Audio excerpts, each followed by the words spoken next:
며느리밥 불꽃은 한국의 전통적인 민속 이야기와 깊은 연관이 있는 꽃으로 슬프고도 의미 있는 이야기를 담고 있습니다. 이 꽃은 주로 시어머니와 며느리 간의 갈등을 상징하며 그로 인해 생긴 전설은 여러 가지 변형이 존재합니다. 옛날 어느 산골 마을에 효성이 지극한 아들과 어머니가 살고 있는 가난한 양반 집에 시집온 며느리가 있었습니다. 시집온 지 얼마 안 돼 신랑은 먼 산 너머 마을로 머슴살이를 떠나게 되어 집에는 착한 며느리와 시어머니만 살게 되었습니다. 아들보다도 더 효성이 지극했던 이 며느리는 시어머니의 혹독한 대우를 받으며 힘든 시집살이를 해야 했습니다. 특히 시어머니는 며느리에게 매우 엄격하고 잔인하게 대했으며 아들이 떠난 후 시어머니는 며느리를 학대하기 시작하였습니다. 며느리가 빨래터에 가서 빨래를 해오면 그동안 누구와 어디서 무엇을 하다가 왔느냐고 다그치고 깨끗이 빨아온 빨래를 더럽다고 마당에다 내동댕이 치고 발로 밟아버리면서 며느리를 구박하였습니다.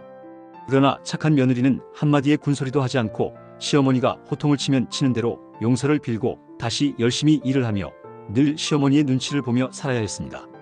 어느 날 며느리는 시어머니의 생신을 맞아 귀한 쌀로 밥을 짓기로 결심했습니다. 그러나 흉년으로 인해 쌀이 귀한 시절이었기에 며느리는 조심스럽게 밥을 지었습니다. 밥이 잘 익었는지 확인하기 위해 며느리는 밥알 몇 개를 입에 넣어 씹어보았습니다. 그 순간 방에 있던 시어머니는 소뚜껑 소리를 듣고 어른이 먹기도 전에 먼저 밥을 먹느냐며 다짜고짜 며느리를 마구 때렸습니다. 시어머니는 며느리가 혼자서 밥을 훔쳐 먹는다고 오해하고 화가 나서 며느리를 심하게 때렸습니다.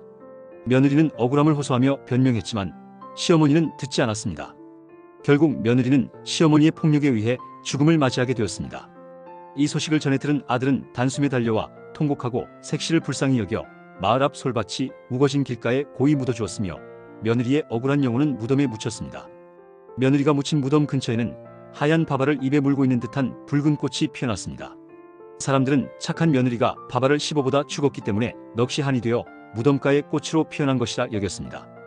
꽃도 며느리의 입술처럼 붉은 데다 하얀 밥알을 물고 있는 듯한 모습이었으므로 이때부터 사람들은 이 꽃을 며느리밥 불꽃이라고 부르게 되었고 이는 며느리의 억울한 죽음과 한을 상징하는 꽃으로 여겨졌습니다. 며느리밥 불꽃의 꽃말은 질투로 알려져 있습니다. 이는 시어머니의 질투와 며느리의 고통을 나타내는 것으로 해석됩니다.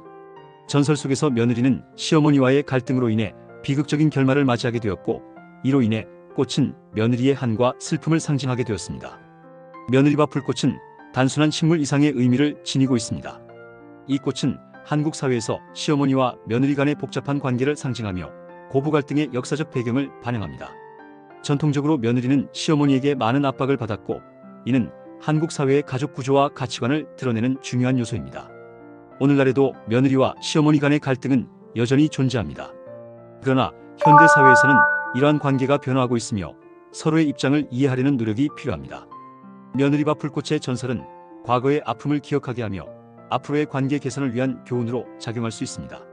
며느리밥 불꽃의 전설은 단순한 슬픈 이야기로 끝나지 않습니다. 이 이야기는 한국 사회의 전통적인 가족 구조와 그로 인한 갈등을 반영하며 현재에도 여전히 유효한 주제를 제공합니다. 며느리의 억울한 죽음과 그로 인해 피어난 꽃은 과거의 아픔을 잊지 않고 앞으로 나아가야 할 방향을 제시합니다. 이러한 전통적인 이야기는 우리에게 중요한 교훈을 주며 가족 간의 이해와 화합을 위한 노력이 필요함을 일깨워줍니다.